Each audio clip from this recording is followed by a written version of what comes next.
کی نماز کا وقت چلا گیا. آپ چھوڑ نہیں سکتے تھے, صحابہ کرام کو بھی چھوڑنے کا حکم نہیں دے سکتے تھے. جنگوں میں بھی صحابہ نے نمازیں پڑھی ہیں, لیکن غزوہ احزاب ایسی جنگ تھی جہاں اتنی مصروفیت بڑھ گئی کہ نہ اللہ کے نبی عصر کی نماز پڑھ سکے نہ صحابہ, اور عصر کی نماز کا اصلی وقت نکل گیا. سورج غروب ہونے والا تھا, سورج ڈوبنے والا تھا. اس وقت جنگ ختم ہو جاتی ہے. آپ نے فوراً تیمم کیا اور سورج کے غروب ہونے سے پہلے عصر کی نماز پڑھ لی. پتہ نہیں وہ کون سے لوگ تھے جو کہتے تھے فلاں نے کہہ دیا سورج رک جا تو سورج رک گیا. وہ کون سے بھیا وہ لوگ؟ اللہ کے نبی تو عصر کی نماز کا وقت نکل گیا. پتہ نہیں لوگ کہاں سے کس سے بیان کرتے ہیں کہ فلاں صحابی کی نماز وہ سورج ڈوبنے والا تھا, ان کی عصر کی انہوں نے سورج کو ایسے اشارہ کیا وہ پیچھے ہو گیا. کسی صحابی کی فجر کی نماز چھوٹ گئی, انہوں نے سورج کو روک لیا, پھر سے وہ واپس ہوا, پھر سے نکلا, اب انہوں نے فجر کی نماز پڑھی. کہ تمہارے باپ کا دین ہے جو چاہو بیان کر. یہ اسلام ہے چو چو کا مربع نہیں کہ جو زبان میں آیا بک دیا, جو آیا مرضی سے بول دیا. یہاں اللہ کے نبی کے لیے سورج نہیں جا رہا ہے. سورج کو اللہ نے ایک بار حکم دے دیا, اب قیامت تک سورج اسی حکم پر قائم رہے گا. عصر کی نماز کا اصل وقت نکل گیا, لیکن سورج غروب ہونے سے پہلے جنگ ختم ہو جاتی ہے. آپ نے سورج ڈوبنے سے پہلے عصر کی نماز پڑھ لی. دیکھیے نماز تو پڑھ لی, لیکن اول وقت نکل گیا, اصلی وقت نکل گیا. جب پڑھنا چاہیے تھا وہ وقت نکل گیا. آپ نے اپنی پوری زندگی میں کبھی کسی کو بد دعا نہیں دی. بد دعا سمجھتے نا, شراپ نہیں دیا, بد دعا کبھی نہیں دی, کسی کو نہیں دی. ایک صحابی آئے کہ اللہ کے نبی کافروں کے لیے بد دعا کیجئے جو آئے دن ہمیں اور آپ کو لڑاتے گالیاں دیتے ہیں. آپ نے فرمایا اللہ نے مجھے بد دعا دینے کے لیے, لعنت بھیجنے کے لیے پیدا نہیں کیا. انما بعثت لاتمم مکارم الاخلاق, مجھے تو اللہ نے اخلاق کی تعلیم دینے کے لیے پیدا کیا ہے. آپ نے بتایا مسجد کے گوشے میں پیشاب کرنے والے کو بھی آپ دھتکار نہیں رہے. صحابہ کرام مارنے کے لیے دوڑتے ہیں, آپ نے کہا رک جاؤ, پیشاب کر لینے دیا.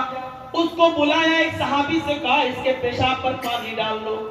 اس نے پیشاب دھو دیا. آپ نے اس بدوی دیہاتی سے کہا یہ مسجد اللہ کا گھر ہے, یہاں پیشاب نہیں کیا جاتا ہے, آئندہ خیال رکھنا. کتنے پیار سے سمجھایا. وہ کہنے لگا آپ کون؟ کہا میں محمد رسول اللہ ہوں, اللہ نے مجھے رسول بنا کر بھیجا ہے. میں اللہ کے بتائے ہوئے طریقے پر یہاں نماز پڑھتا ہوں, میرے صحابہ نماز پڑھتے ہیں, یہ عبادت کی جگہ ہے. اس نے محمد رسول اللہ کے بارے میں کوئی دوسرا ہی تصور کر رکھا تھا. وہ جادوگر ہے, مجنون ہے, دیوانہ ہے, پاگل ہے, جو لوگوں سے سنا وہ جانتا تھا. آج قریب سے دیکھتا ہے تو اپنے قبیلے میں جاتا اور کہتا ہے تم جس کو جادوگر کہتے ہو اللہ کی قسم وہ جادوگر نہیں ہے. تم جس کو پاگل اور مجنون کہتے ہو پاگل اور مجنون بھی نہیں ہے. بہت جلدی وہ پورے عالم پر حکومت کرے گا. میں نے اس کے اندر پیار دیکھا ہے, محبت دیکھی ہے. میں نے اس کی مسجد میں پیشاب کر لیا, لیکن اس کے باوجود ما قہرنی وما شتمنی وما غضبنی, نہ وہ میرے اوپر غصہ ہوا, نہ مجھے گالی دی, نہ اس نے مجھے برا بھلا کہا, کچھ نہیں کہا. پھر وہ دوڑتا ہوا آیا اور مسجد کی چوکٹ پکڑ کے کہتا ہے اے محمد ابن عبداللہ. آپ نے کہا کیا ہوا؟ میں نے تو تمہیں چھوڑ دیا, تم نے پیشاب کیا مسجد میں, کیا میرے کسی صحابی نے تمہیں پریشان کیا؟ میں نے تمہیں معاف کیا, تو کیا تمہیں کسی مسلمان نے ستایا؟ اس نے کہا نہیں. اب پھر کیوں آئے ہو؟ جب آپ دیا, آپ نے اتنے پیار سے سمجھایا, آج میں نے اتنے قریب سے آپ کا چہرہ دیکھا, اس لیے دل نے گواہی دے دی کہ یہ چہرہ کسی جھوٹے کا چہرہ نہیں ہو سکتا ہے. میں فلاں فلاں بستی کا سردار ہوں, لیکن آج آپ کے قدموں پہ آیا ہوں, کلمہ پڑھ رہا ہوں, آپ کی غلامی کرنے کے لیے چلا آیا. اشہد ان لا الہ الا اللہ واشہد ان محمدا عبدہ ورسولہ. کلمہ پڑھ کر اسلام لے آیا، آپ نے اس کو بھی بد دعا نہیں دی۔ طائف میں آپ گئے، اتنا مارا ان لوگوں نے، طائف میں نبی اکرم کو کہ سر پھوٹ گیا، خون گرا پیروں پر، جوتے جم گئے، بے ہوش ہو گئے۔ جب ہوش آیا تو فرشتوں نے کہا کہو تو ان طائف والوں کو دو پہاڑیوں کے بیچ میں ہم کچل دیں، پیس دیں۔ آپ نے کہا نہیں، کئی لوگوں نے آپ کو مارا، اللہ نے مجھے بھیجا ہے، کہو تو ان طائف والوں کو ایسا عذاب لائیں کہ یہ سب برباد ہو جائے۔ آپ نے فرمایا نہیں، ان کو چھوڑ دو، یہ جانتے نہیں۔ اللہم اہد قومی فإنہم لا یعلمون، اللہ ان کو ہدایت دے، یہ جانتی نہیں ہے کہ میں تیرا رسول ہوں۔ ان پر عذاب نازل نہ فرما، آج یہ نہیں لائیں گے کوئی بات نہیں، لیکن ان کی پشتوں میں چھپی ہوئی اولادیں، ان کے نطفوں سے پیدا ہونے والے بچے کل انشاءاللہ جب پیدا ہوں گے تو وہ مجھ پر ضرور ایمان لائیں گے، کل ان سے ہونے والی اولادیں میرے اوپر ضرور ایمان لائیں گی۔ آپ نے اس موقع پر بھی بد دعا نہیں دی، آپ نے کبھی کسی کافر کو بھی بد دعا نہیں دی، آپ نے کبھی کسی ظالم کو بھی بد دعا نہیں دی، لیکن آج نماز چھوٹ گئی، اصل وقت چھوٹ گیا، نماز تو بعد میں پڑھ لی، لیکن یہ زندگی کی پہلی نماز تھی جو وقت سے نہیں پڑھ پائے اور دوسرے وقت میں داخل ہو گئے، کیونکہ ظہر اور عصر تو پڑھی جا سکتی تھی، لیکن یہاں آپ نے ظہر تو اشاروں میں جنگ میں پڑھ لی تھی، عصر میں آپ اتنے مصروف ہو گئے کہ آپ اس میں عصر کی نماز نہیں پڑھ سکے جو بعد میں آپ نے ادا کی۔ اس نماز کے چھوٹ جانے کی وجہ سے آپ کو اتنا غصہ آیا کہ آپ نے جن جنگ کی وجہ سے، جن لوگوں کی وجہ سے یہ نماز چھوٹی، آپ نے ان کو جو بد دعا دی، وہ بد دعا بخاری شریف کی حدیث کے اندر موجود ہے۔ میری ماں سنیں، میری بہنیں سنیں، یہ بہانہ نہیں چلے گا کہ جو نماز نہیں پڑھتے وہ غور سے سنیں، اور جو جمعہ تک کی نہیں پڑھتے وہ غور سے سنیں۔ حضرت محمد رسول اللہ نے جو عصر کی ایک وقت کی نماز چھوٹ گئی، جو نہیں پڑھ سکے، جو سورج ڈوبنے سے پہلے آپ نے پڑھ لی لیکن اصل وقت میں نہیں پڑھ سکے، جن کی وجہ سے یہ نماز چھوٹی، ان کو کیا بد دعا دی۔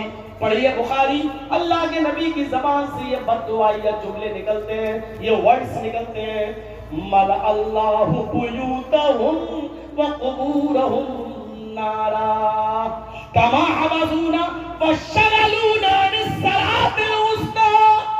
آئے اللہ، ان کافروں کی وجہ سے، ان عیسائیوں کی وجہ سے، آئے اللہ میری عشاء کی نماز چھوٹ گئی، انہوں نے مجھے مشغول کر دیا، انہوں نے مجھے نماز سے روکے رکھا، حبسونا وشغلونا، انہوں نے ہمیں مشغول کر دیا، یعنی چند میں اتنا بزی کر دیا جس کی وجہ سے نماز چھوٹ گئی۔ آئے اللہ ان کے گھروں کو تو آگ سے بھر دے، مَلَأَ اللَّهُ بُيُوتَهُمْ، اے اللہ ان کے گھروں میں آگ لگا دے، اے اللہ ان کے گھروں کو آگ سے بھر دے۔ اس پر بھی نہیں رکے، فرمایا وَقُبُورَهُمْ نَارًا، اور اگر یہ جل جائیں اور جلی بھنی لاشوں کو جب قبروں میں دفن کیا جائے تو اے اللہ ان کو قبروں میں بھی مت چھوڑنا، ان کی قبروں کو بھی تو آگ سے بھر دے۔ کیا بد دعا دی، اے اللہ ان کی وجہ سے آج ہماری عصر کی نماز فوت ہو گئی، اے اللہ تو ان کے گھروں کو بھی آگ سے بھر دے، ان کی قبروں کو بھی تو آگ سے۔ نبی جو کبھی بد دعا نہیں، رحمت لے کر پیدا ہوئے، رحمت بن کر آئے، آج پہلی مرتبہ بد دعا نکلی تو نماز چھڑوانے کی وجہ سے۔ غور کرو، جو لوگ نماز چھڑواتے ہیں کسی نمازی کی گزرا سوچیں۔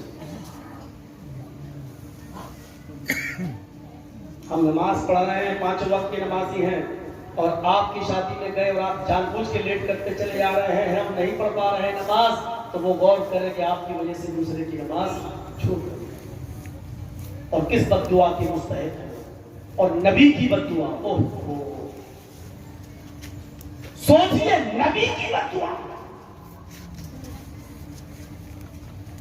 سعودی کے امام سے عبداللہ ابن عباس سے فتویٰ پوچھا گیا، ایک عورت نے مسئلہ پوچھا، سنو آپ، میرا شوہر بے نمازی ہے، میرا پتی بے نمازی ہے، بہت سمجھاتی ہوں لیکن 4 سال سے نماز نہیں پڑھ رہا ہے۔ امام محترم، کیا میں اپنے اس شوہر کے ساتھ میرا رہنا جائز ہے کہ ناجائز؟ سعودی کے امام کا فتویٰ سنو، میری بہنوں تم بھی سنو، بھائیوں تم بھی سنو۔ سعودیہ کے امام عبداللہ ابن باز نے جو فتویٰ دیا وہ فتویٰ یہ تھا کہ تمہارے شوہر نے 4 سال سے نماز نہیں پڑھی، نماز چھوڑنے والا مسلمان ہی نہیں ہے، لہذا تمہارے شوہر کے ساتھ رہنا جائز نہیں ہے، لہذا پہلی فرصت میں تم اس سے الگ ہو جاؤ، اپنے آپ کو اس سے الگ کر لو۔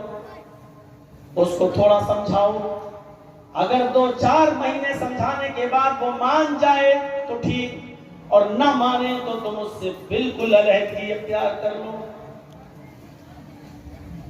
اس نے یہاں سے پھر کہا 4 سال سے سمجھاتے سمجھاتے میں تھک چکی ہوں لیکن وہ نہیں مانتا۔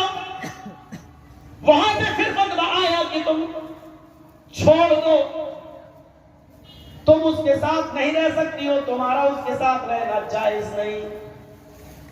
اس نے پھر مسئلہ پوچھا، امام صاحب وہ مجھے طلاق بھی نہیں دیتا ہے، وہ مجھے چھوڑتا بھی نہیں ہے۔ میں نے کہا تم بے نمازی ہو، میں تمہارے ساتھ نہیں رہوں گی، تو وہ مجھے چھوڑنا بھی نہیں ہے۔ کہتا ہے ارے میرے نماز پڑھنے نہ پڑھنے سے تیرے اوپر کیا فرق پڑ رہا، تو اپنی قبر میں جائے گی، میں اپنی قبر میں، وہ مجھے طلاق بھی نہیں دیتا ہے۔ ایسی صورت میں جب میرا اس کے ساتھ رہنا جائز ہی نہیں ہے تو پھر وہ مجھے طلاق بھی تو نہیں دیتا ہے، میں کیا کروں؟ یہاں سے جو جواب آتا ہے سنو، کہا بہن اس کے طلاق دینے کی ضرورت ہی نہیں ہے، جب اس نے نماز چھوڑ دی اور 4 سال سے نماز چھوڑے ہوا ہے تو وہ مومن ہی نہیں، مسلمان ہی نہیں، اور جب وہ مسلمان نہیں تو نکاح آٹومیٹک ٹوٹ گیا، اور جب وہ ٹوٹ گیا تو وہ طلاق دے